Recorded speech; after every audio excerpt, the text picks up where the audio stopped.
आपने तमाशा फिल्म देखी होगी रणबीर कपूर की, जी। वो बिल्कुल मेरी कहानी है। अच्छा। वो मतलब वो मैं इंजीनियर कभी नहीं बनना चाहता था, मेरा कभी था ही नहीं। मेरा हमेशा से था कि आर्म फोर्सेस में जाऊंगा। इनिशियली ये था कि स्पोर्ट्स में भी अच्छा था मैं, तो स्पोर्ट्स का तो अपने अपने यहाँ कोई इंफ्रास्ट्रक्चर है ही नहीं यहाँ पर। Bihar in terms of infrastructure तो नहीं बदला है, लेकिन अब लोग थोड़े से प्रोग्रेसिव हो गए हैं बिकॉज ऑफ डिजिटल रिवॉल्यूशन। हम बॉलीवुड में काम करते हैं। बॉलीवुड में आज के दौर में भी क्या होता है कि फेस को ज़्यादा वैल्यू दिया जाता है कहानी से। मतलब कम से कम 20 से 25 शोज में काम कर चुका हूँ, ठीक है।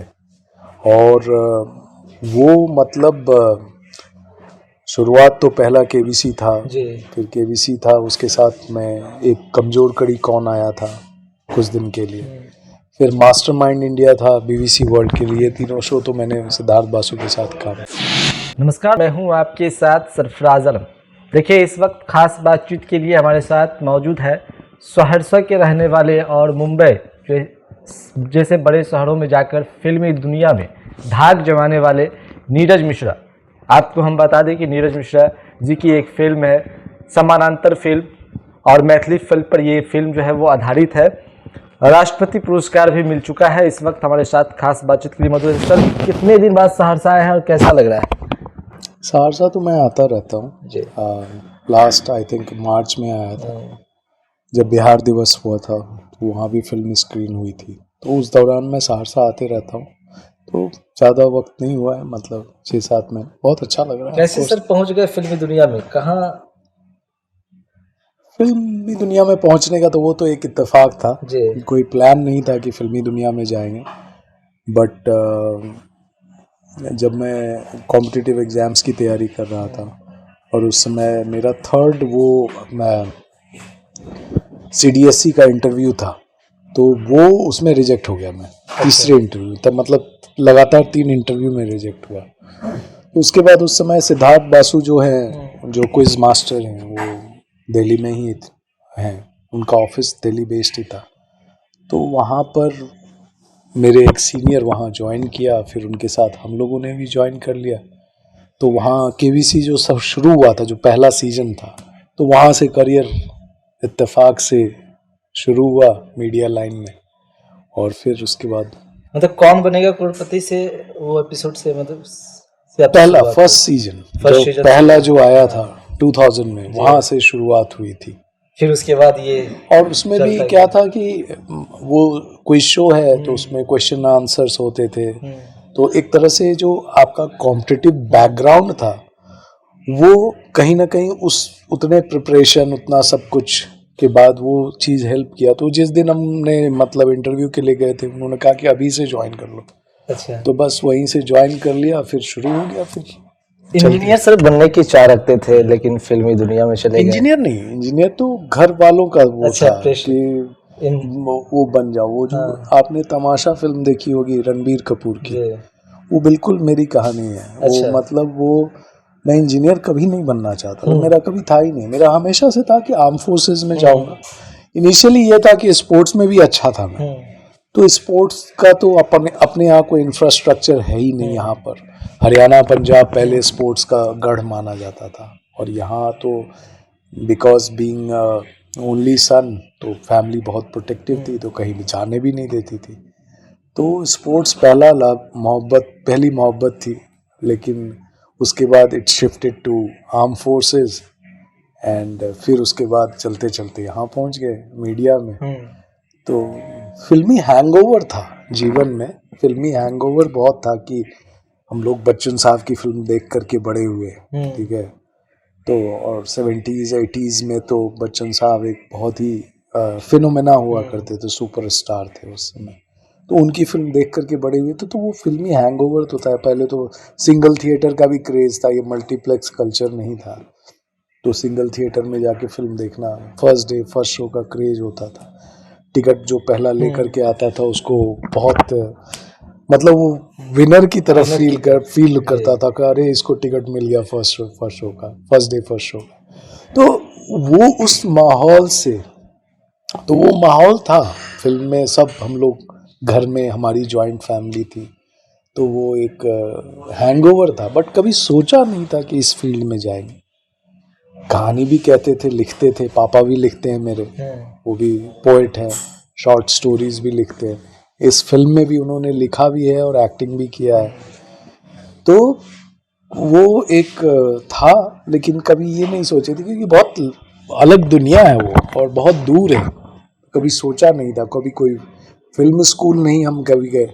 एक होता है ना कि FTI चले गए या कहीं चले गए, तो ऐसा कोई बैकग्राउंड भी नहीं रहा। जो भी सीखा किया वहीं रह के किया, वहीं सब सीखा, काम करते हुए सीखा। लोग सर ये भी जानना चाहेंगे कि नीरज मिश्रा कौन कौन से फिल्म में, कौन कौन से एपिसोड में या कौन कौन शो में काम कर चुके हैं, वो भी थोड़ा विस्तृत जानकारी दीजिए था। मैं अब तक मतलब कम से कम 20 से 25 शोज़ में काम कर चुका हूँ, ठीक है। और वो मतलब शुरुआत तो पहला KBC था, फिर KBC था, उसके साथ में एक कमज़ोर कड़ी कौन आया था कुछ दिन के लिए, फिर मास्टरमाइंड इंडिया था BBC वर्ल्ड के लिए। तीनों शो तो मैंने सिद्धार्थ बासु के साथ काम किया। फिर कुछ दिन 2 साल तक मैंने भारत रत्न पंडित रविशंकर के साथ भी काम किया दिल्ली में। बागी टू में भी काम कर चुके हैं सर। बागी टू तो बॉम्बे जाने के बाद 2004 में जब मैं बॉम्बे गया तो वहाँ फिर एकता कपूर के साथ काम करना शुरू किया, फिर इरफान खान के साथ काम किया वहाँ पे, फिर वहीं पर 2-3 शोज़ किए एकता कपूर के साथ। फिर मैंने बेटिया जैसे शो पे था, फिर उसके बाद मैंने चैनल ज्वाइन कर लिया, सोनी सब, उनकी प्रोग्रामिंग टीम में था। और हम लोगों ने ही, हमारी टीम ने ही, जिसमें मैं भी था, तारक मेहता का उल्टा चश्मा शुरू किया था, तो वो था। फिर उसमें भी बहुत सारे शोज़ थे, FIR था, यस बॉस था, 4 था, बहुत सारे थे। उसके बाद फिर मैं वहाँ से निकला, फिर एज ए क्रिएटिव डायरेक्टर की तरह काम करना शुरू किया अलग अलग शोज़ में। तो फिर अदालत था, लाडो था, फिर काली था, मतलब जितने भी प्राइम चैनल्स हैं उन सब पे मैं एज ए क्रिएटिव डायरेक्टर काम कर चुका हूँ, बड़े बड़े शोज़ में, सक्सेसफुल शोज़ में। तो ये टेलीविज़न में तो बहुत सारे शोज़ किए हैं, लेकिन उसके बाद वेब सीरीज़ की तरफ वो था। और ये था कि मैं क्या करता था कि क्योंकि फिल्म स्कूल से कभी नहीं गया था, तो मेरा वो टास्क था कि ये सब काम तो कर रहा है, चल रहा है, आपको एक किचन रन करने के लिए एक जॉब चाहिए होता है, एक सर्टेन इनकम चाहिए होता है। फिल्म स्कूल जाने के लिए बहुत सारे पैसे चाहिए, तो उसके लिए जॉब छोड़ो, ये करो, वो करो। लेकिन वो सब मैंने नहीं किया, मैं काम करते हुए काम करता रहा। तो अपने सेविंग से मैं अपनी शॉर्ट फिल्म्स बनाता रहता था, खुद की सेविंग्स। हाँ, जैसे ये फिल्म बनाई है उसी तरह से शॉर्ट फिल्म्स भी बनाता रहता था। तो धीरे धीरे वो करते करते फिल्म मेकिंग के पूरे प्रोसेस भी सीखे, पूरी वर्ल्ड सिनेमा में जितनी बहुत सारी चीज़ें होती है, जितने बड़े बड़े डायरेक्टर्स की फिल्म देखना, जो एक्सरसाइज होता है किसी भी स्टोरी टेलर का, वो खुद से किया सब कुछ। ये जो फिल्म आपकी आ रही है समानांतर फिल्म, भी किस चीज़ पर आधारित है, कैसी फिल्म है और क्या कहिएगा इस फिल्म के बारे में? समानांतर बेसिकली 4 अलग अलग कहानियों का एक संकलन है। इसमें 4 कहानियां हैं, जिसको एंथोलॉजी भी बोलते हैं, कहानियों का संकलन। लेकिन चारों कहानी एक फिलॉसफी जो से जुड़ी हुई है, जो फिलॉसफी है वो कर्मा की फिलॉसफी है। कहते हैं ना, जैसा करोगे वैसा भरोगे, what goes around comes around. जैसा करोगे, चाहे डायरेक्टली उस बंदे के, मान लो किसी को हम हर्ट करते हैं, तो डायरेक्टली या तो उसके थ्रू आएगा या किसी और के थ्रू आएगा जो आपको पता भी नहीं चलेगा। तो वो प्रकृति का नियम है। तो वो हमेशा जो बुरा कर्म होता है उसका कुछ ना कुछ आपका प्रभाव जीवन में पड़ता ही है और उसका अंजाम अच्छा नहीं होता। तो ये चारों कहानी कर्मा पे आधारित है।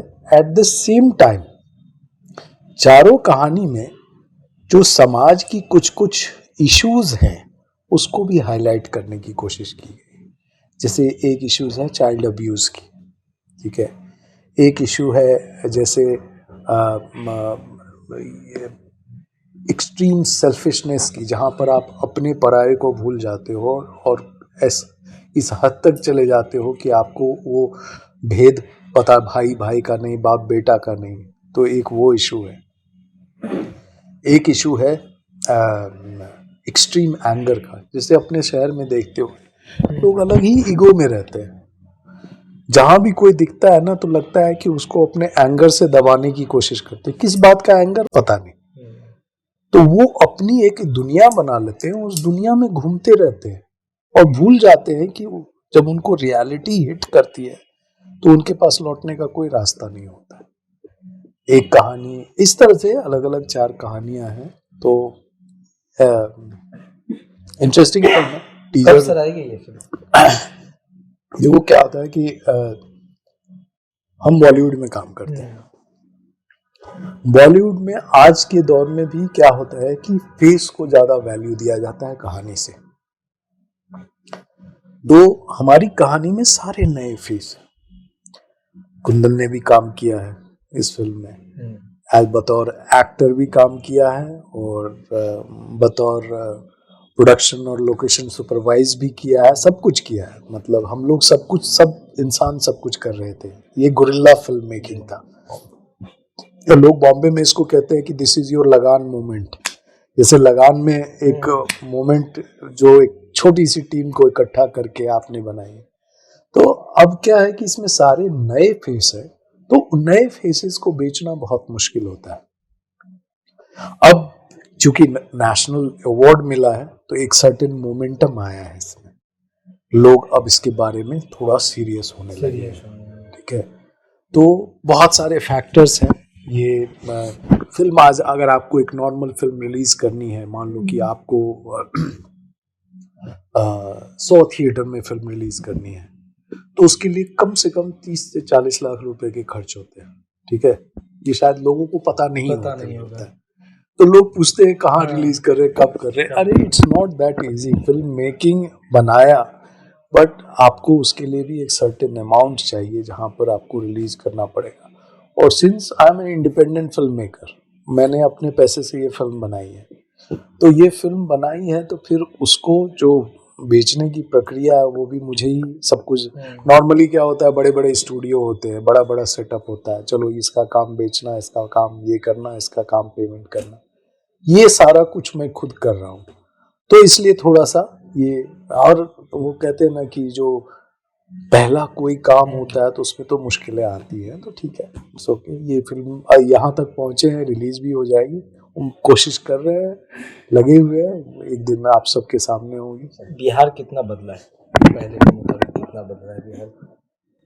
Bihar in terms of infrastructure तो नहीं बदला है, लेकिन अब लोग थोड़े से प्रोग्रेसिव हो गए हैं because of digital revolution, social media, awareness बढ़ी है और लोग बहुत, एक लार्ज कम्युनिटी एक एफर्ट मार रही है कि ये राज्य भी बदले। यू नो, पहले बहुत लोगों को बहुत सारी जानकारियां नहीं होती थी, तो उनका जजमेंट जो था उतना वो शार्प नहीं था। आज के दौर में लोग जागरूक हो गए। लोग किसी भी, जैसे आप बेसिक अगर देखिएगा, गांव गांव में सड़कें बन गई हैं, सब जगह यहाँ भी बहुत सारा डेवलपमेंट हुआ है, लेकिन जितना बाकी के डिस्ट्रिक्ट में हुआ है उतना हम लोग अभी भी स्ट्रगल मार रहे हैं। ठीक है, तो हमें वो जागरूकता लानी पड़ेगी कि हमारा प्रतिनिधित्व कौन कर रहा है, हमारा प्रतिनिधित्व कौन करेगा। वो एक सर्टेन हमें इन जाति, इन धर्म, इन सब चीजों से उठ करके सोचना पड़ेगा, तभी बिहार आगे बढ़ेगा। नहीं तो हम लोग एक दूसरे को तोड़ने में लगे रहते हैं ना। आप सरफराज है, मैं नीरज हूँ, कोई और है, हमारा धर्म अलग अलग है, हमारा प्रैक्टिस अलग है। कुछ लोग हैं जैसे कोई राजपूत है, कोई ब्राह्मण है, कोई कुछ है। तो इन सब समीकरण से ना निकलना बहुत जरूरी है। ठीक है, जब हम एक दूसरे को कहते हैं ना, जब नेशनल एंथम गाया जाता है सब कंधे में कंधे सटा के खड़े हो जाते हैं एक साथ, लेकिन उसके बाद नेशनल एंथम खत्म होता है, फिर उसके बाद शुरू हो जाते हैं। हॉस्पिटल जाते हैं तो तब नहीं देखते हैं कि ये किसका ब्लड ग्रुप क्या है, नहीं है, वो सब वहां पर तबीयत ठीक होती है, बाहर निकलते हैं, शुरू हो जाते हैं। तो ये टेंडेंसी बदलनी पड़ेगी। ये जब तक हमारे राज्य का प्रोग्रेस कभी नहीं होगा। आप देखिए पंजाबी कम्युनिटी हो या कोई भी कम्युनिटी हो, गुजराती कम्युनिटी, ये लोग विश्व भर में कहीं भी जाते हैं एक दूसरे की मदद करते हैं, चाहे कुछ भी हो जाए, London, US, Canada, everywhere. But हम लोगों के अंदर ना वो थिकनेस नहीं है, वो स्ट्रॉन्ग बॉन्डिंग नहीं है, उसको डेवलप करना पड़ेगा और वो बहुत ज़रूरी है। नीरज मिश्रा जी थे, आज किसी परिचय के मोहताज नहीं है, सहरसा के रहने वाले हैं और मुंबई में जाकर फिल्मी दुनिया में धाक जमाए हुए हैं। आपको बता दें कि समानांतर एक मूवी है, मैथिली फिल्म पर यह आधारित है और इस फिल्म को राष्ट्रीय पुरस्कार भी मिल चुका है। वहाँ लगा आपने हमारे यूट्यूब चैनल को सब्सक्राइब नहीं किया तो जल्द सब्सक्राइब करें। फेसबुक पेज के माध्यम से देख रहे हैं तो फेसबुक पेज को लाइक करें, शेयर करें। धन्यवाद।